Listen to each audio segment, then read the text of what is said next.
much in time from the CD This Is the Day, a song of course by Mike Watson, who died last week at the age of 70. Well, while the Watersons were on a bit of a hiatus in the 70s, Mike began working with his sister Lyle on songs that would become the classic album Bright Phoebus.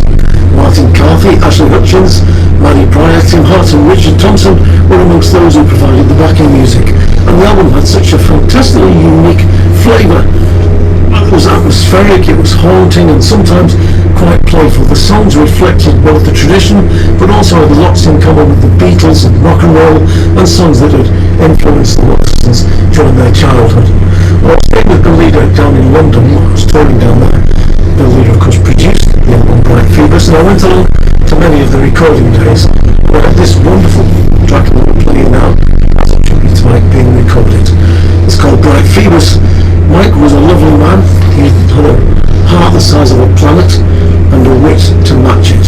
He's going to be sorely missed by everybody, by his family and by all of us that knew him and were touched by him and by his music. And I want to finish with this because I hope the bright sun is shining on Mike wherever he is right now. While Mike Wilson, Bright Phoebus, from the album of the same name. Rock on, Mike. Today, Bright Phoebus, he smiled down on me for the very first time.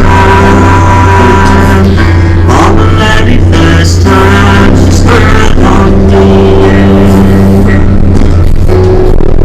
Today, Bright Phoebus, he smiled down on me for the very first time. For the very first time, she smiled on me. No more clouds, no more rain on the clouds. She smiled again. Today, Bright Phoebus, she smiled down on me for the very first time. For the very first time, she smiled on me.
Mike Wilson there with Mike's song Bright Phoebus. Mike, go well. Well, that's all we've got time for this week. Thanks for listening. Until next week, I'm Mike Harding. This has been a smooth operations production for the BBC. This is BBC Radio 2, online, on digital, and on 88 to 91 FM.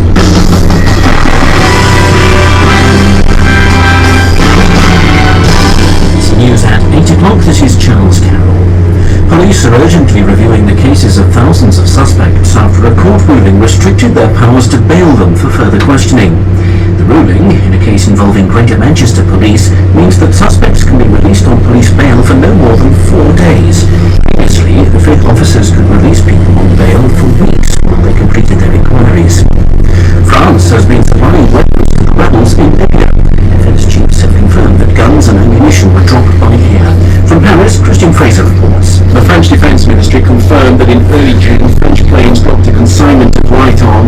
battles in Jebel Nafousa, the mountains southwest of Tripoli.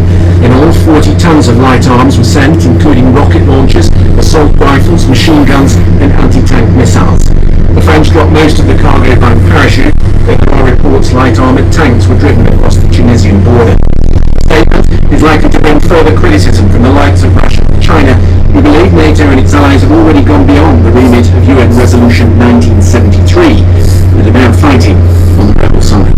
The Greek Parliament has approved a new package of austerity measures aimed at unlocking foreign loans to save the country from defaulting on its debts. Police and protesters fought running backwards in the square outside the building. A number of civil servants have begun industrial action as part of a strike involving hundreds of thousands in protest of changes to their pensions. Some UK border agency staff began strike action this evening. They're expected to be joined by more than 700,000 teachers and civil servants tomorrow.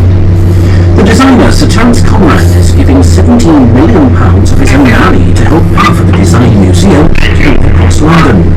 He's helping to fund the Commonwealth Institute building in Kensington, which will have 3 times as much space as the old site on the Thames.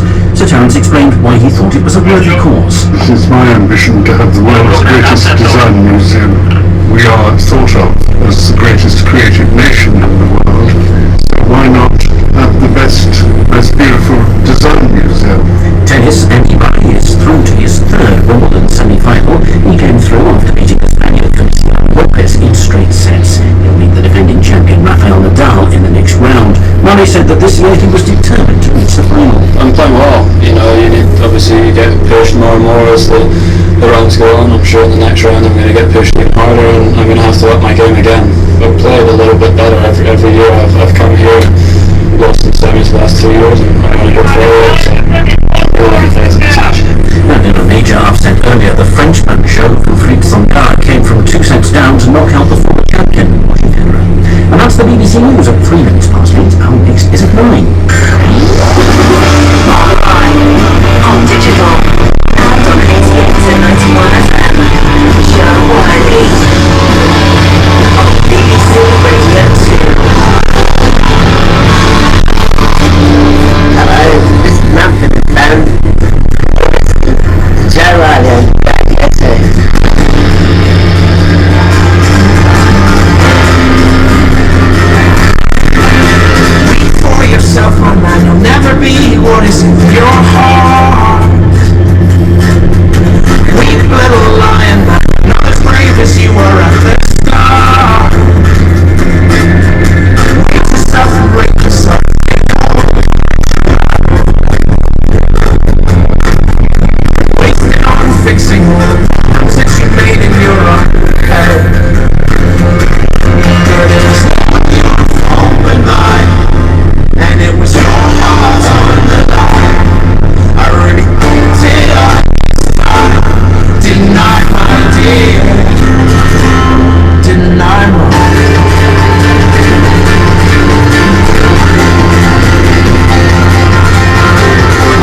to Mumford & Sons for doing that lovely little jingle for us. I really hope one day gets to hear that back. We recorded that, we did an interview with Mumford, which you'll get to hear in the show tomorrow for in concert, and they were absolutely giddy with terror at the thought of playing on the other stage. Really, really nervous, so literally there was a lot of laughter, and anything I asked them to do, they did. So they did that jingle for me, so thank you, Marcus, for that. On the show this evening, we have some more highlights from Glastonbury Festival, because we're still basking in the fading glow of Glastonbury over the weekend. So we'll have Everything and Bombay Bicycle Club choosing some of their favourite songs. They were both artists at Glastonbury. We'll also have highlights from Anna Carrollby. We have loads of stuff in the show tonight, including we'll chat with Will from Arcade Fire as well. We'll talk to him and he'll choose a song as well that they get on stage soon. We'll do that very shortly.